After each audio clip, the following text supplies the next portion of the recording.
Choices. They are frickin' everywhere. Every day we are bombarded with choices. The power of choice is what we're talking about.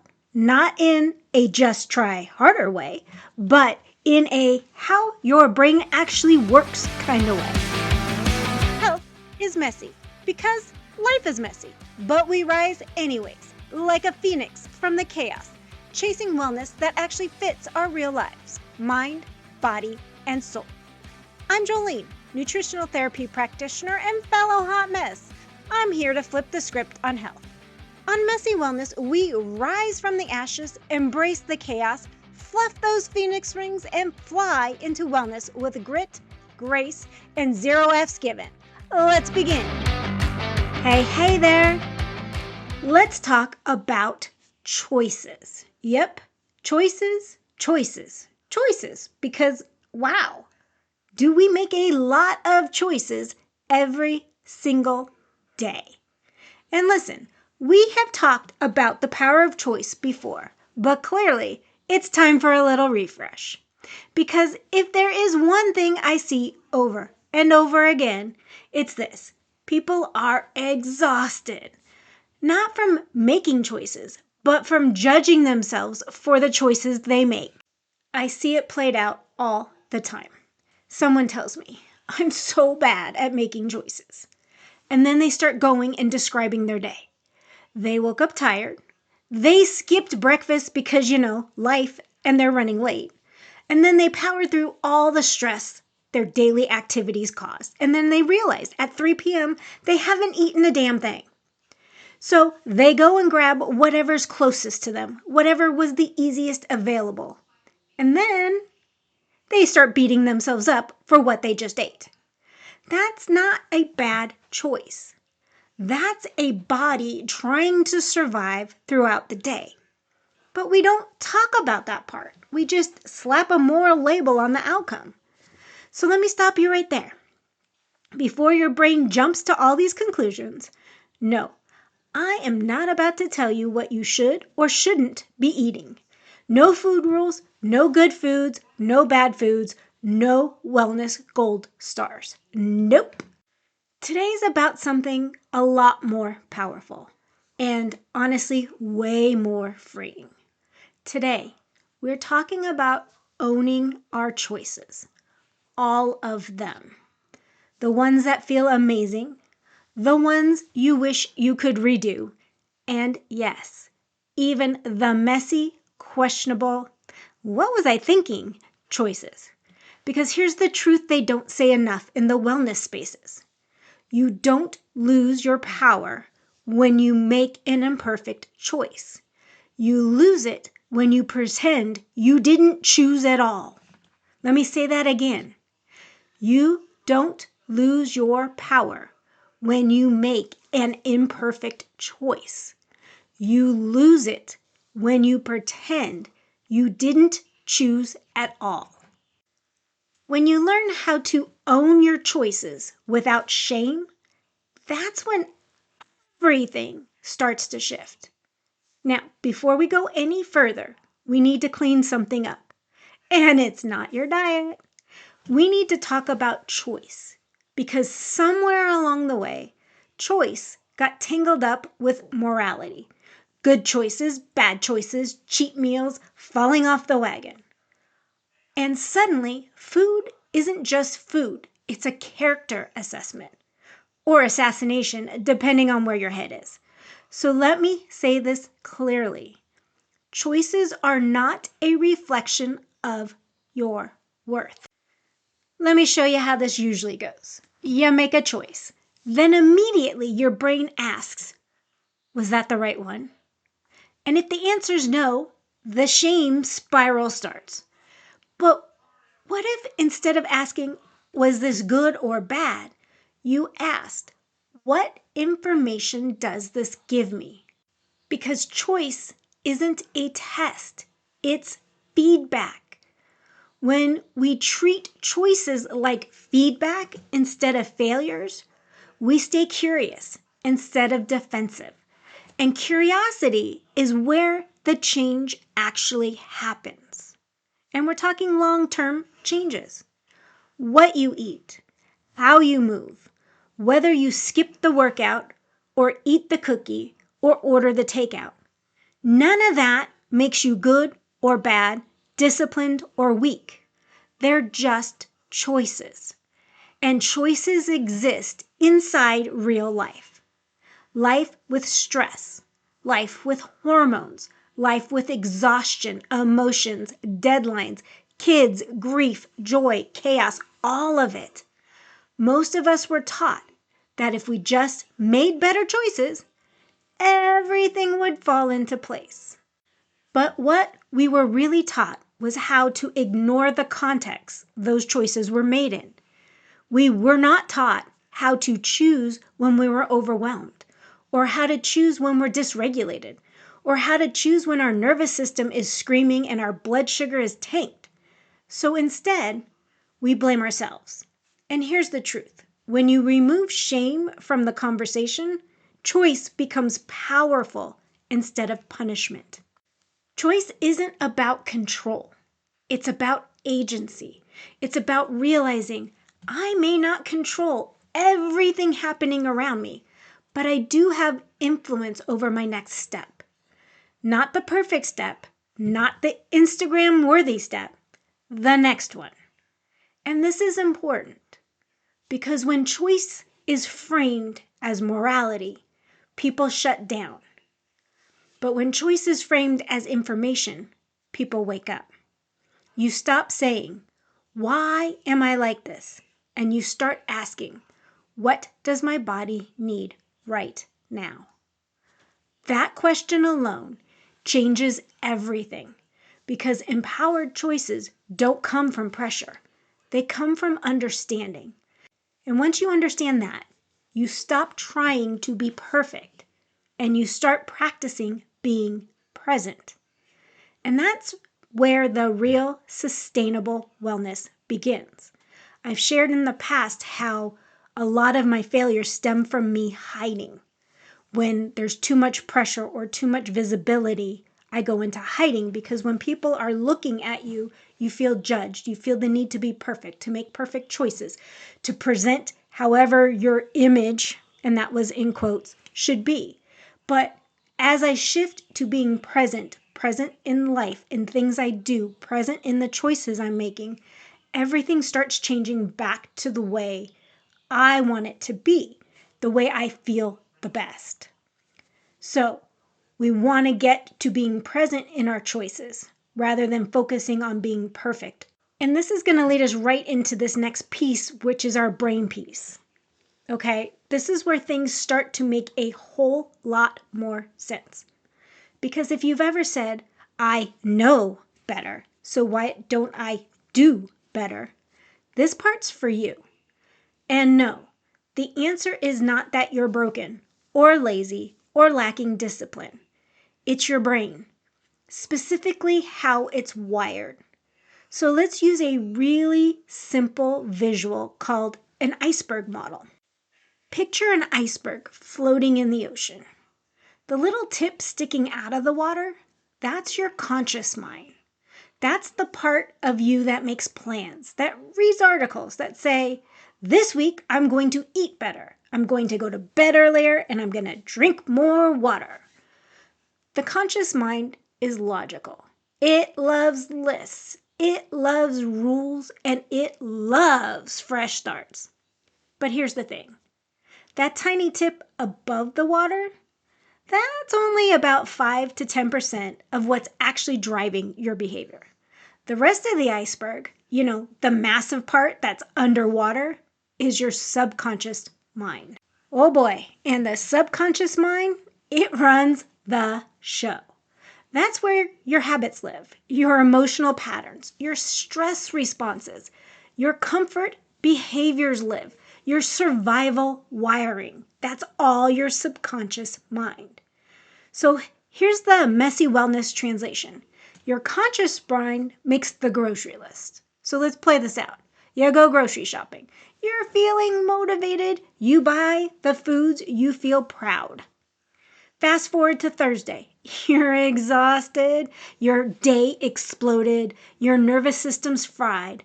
And suddenly those groceries feel irrelevant. That's not because you didn't mean it. It's because Thursday you and Sunday you were operating from different parts of the brain. This is why beating yourself up never works. You're punishing the wrong part of the iceberg. Your subconscious brain makes the drive-through decision. And when those two aren't on the same page, guess who wins? Not the one with the list. This is why willpower alone doesn't work, because willpower lives in the conscious mind, and survival lives in the subconscious. When you're stressed, when you're tired, when your blood sugar drops, when your nervous system is lit up and on fire, your subconscious brain steps in and says, I've got this.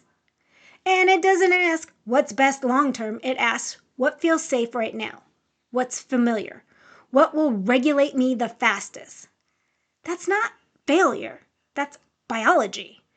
So when you reach for food or skip the workout or abandon the plan, it's not because you didn't care enough. It's because your subconscious brain was trying to protect you. And once you understand that, the shame starts to dissolve, because now you're not fighting with yourself. You're working with yourself. This is why awareness is so powerful. The moment you can say, oh, this isn't a discipline issue, this is a regulation issue, then everything starts to shift. Instead of asking, what's wrong with me? You start asking, what does my body need right now to feel safe, supported, and steady? And that question, that's how you start aligning the iceberg, the top and the bottom. Not through punishment, not through control, but through understanding. Because the goal isn't to overpower your subconscious, it's to support it. And when your nervous system feels supported, your choices start changing naturally. Not perfectly, not overnight, and not 100%, but sustainably. And that's the kind of change that actually lasts.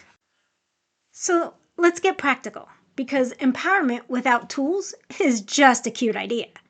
So I've got 5 steps to take your power back. I like to call it the messy choice method. Let's dive into it. Step 1, pause the spiral. That pause tells your nervous system, we're safe. We don't have to rush. Before we talk about food habits or life choices, we pause. Not forever, not a meditation retreat, just 3 breaths. Because most of our choices aren't bad, they're automatic. So when you feel the urge to grab the snack, skip the workout, say screw it and burn it all down, pause, breathe in and breathe out. One more time. Breathe in, breathe out. Do it at least 3 times. And here's why this matters. The pause tells your nervous system, hey, we're safe. We don't have to react. You cannot make empowered choices from a dysregulated state. When your body feels rushed, threatened, or overwhelmed, it defaults into survival, not intention. That tiny pause is you stepping out of autopilot and back into the driver's seat. Not to force a better choice, but to create a space for a better choice. Step 2, we're going to name what's actually driving the choice.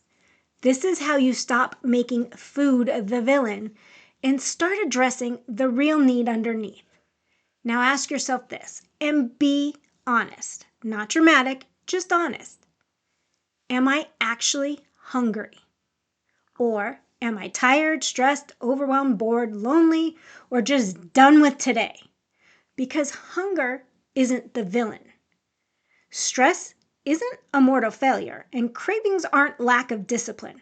This is all data. And here's why this matters. When you mislabel stress as a food problem, you kind of keep trying to fix the wrong thing. If you're exhausted, Food's not going to fix that. If you're overwhelmed, discipline's not going to fix that. If you're dysregulated, restrictions only going to make that worse. So we need to name what's actually driving the choice. So you move from self-judgment to self-understanding. And you cannot support a need you refuse to acknowledge. Step 3. Choose the one notch better option. This is how consistency is built. Not through motivation, but through self-trust. We're not choosing the best option. We are choosing the next better option. If the choice is eat everything or eat nothing, we pick something. If the choice is cook a Pinterest meal or hit the drive-thru, we make the drive-thru work for us. Protein, fiber, water, a veggie, something that grounds us back into the health, even if it came from a drive-thru. One notch better. That's it. And here's why this matters. Perfection shuts people down. One notch better builds trust within yourself. This is how consistency is actually created, not through motivation, but through repeatable, doable decisions. This also goes through everything in your life, but in this context, your body learns, I don't have to be perfect to be supportive. And that belief changes everything. Step 4, recover without guilt. The faster you recover, the less power the slip has over you. This is a big one, so listen closely. If you made a choice you don't love, nothing has gone wrong. You did not fail, you did not blow it, you did not lose progress. Guilt does not make better choices. Let me say that again. Guilt does not make better choices. The same goes for shame. Shame does not create change. The power move here is saying, okay, that happened. What's my next choice? And here's why this matters. The faster you recover, the less power the slip has over you. Most people don't get stuck because of the choice. They get stuck because of the story they tell themselves afterwards. You do not need to restart. You need permission to continue. And continuing is how momentum and consistency is built. Step 5. This is the last step, and this is where real change sticks. Make the next choice easier. This is how you stop relying on discipline and start designing a life that supports you. We stop relying on willpower and start adjusting our environment. Put the food that supports you where you can see it. Prep the good enough option, not the perfect one. And remove friction wherever you can. And here's why this matters. Empowered people don't have superhuman discipline. They have systems that support their humanity. Willpower is finite. Support is sustainable. Your job isn't to be stronger. Your job is to make the better choice easier to access. That's how long-term wellness is built. Quietly, practically, and without burnout. Because empowered people don't have superhuman discipline. They have systems that support their humanity. Notice how none of this required perfection or punishment or control. Just awareness, support, and the willingness to choose again. I want you to check in with yourself right here. Not from judgment, but from honesty. Where have you been asking yourself to be perfect when what you really needed was support? Because that's not a weakness. That's a signal. That's data. We need to start tuning in to ourselves. Before we wrap this up, I want to slow things down for just a moment. Not to fix anything, not to make a plan, just to let this land. So wherever you are, walking, driving, folding laundry, hiding in the bathroom for 5 minutes of quiet, take one breath with me. and sit with this question. No judgment, just honesty. Where am I demanding perfection when what I really need is support? Not what should I be doing? Not what would I do on my best day? But right now, where could I soften instead of push? Because awareness isn't about calling yourself out. It's about calling yourself in. And this week, when choices come up, because they will, I want to anchor yourself with this simple reminder. It's short, it's gentle, and it's powerful. I can choose again and again, and that's power. Not because you failed, not because you messed up, but because choosing again is how being human works. And that's the real truth about the power of choice. It's not loud, it's not dramatic, it doesn't require a big moment or a fresh start. It's quiet, it's repeatable, and it's available to you again and again and again. So own your choices, all of them.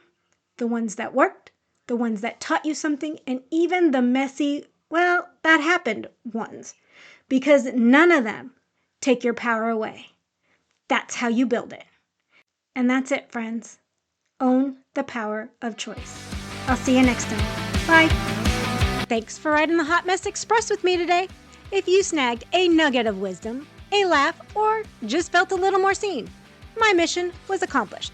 Remember, this podcast is for educational and entertainment purpose, not medical advice. Check the show notes for the full legal jazz. Until next time, keep rising, keep laughing, and keep ditching perfection like the outdated trend it is. Stay messy, my friend.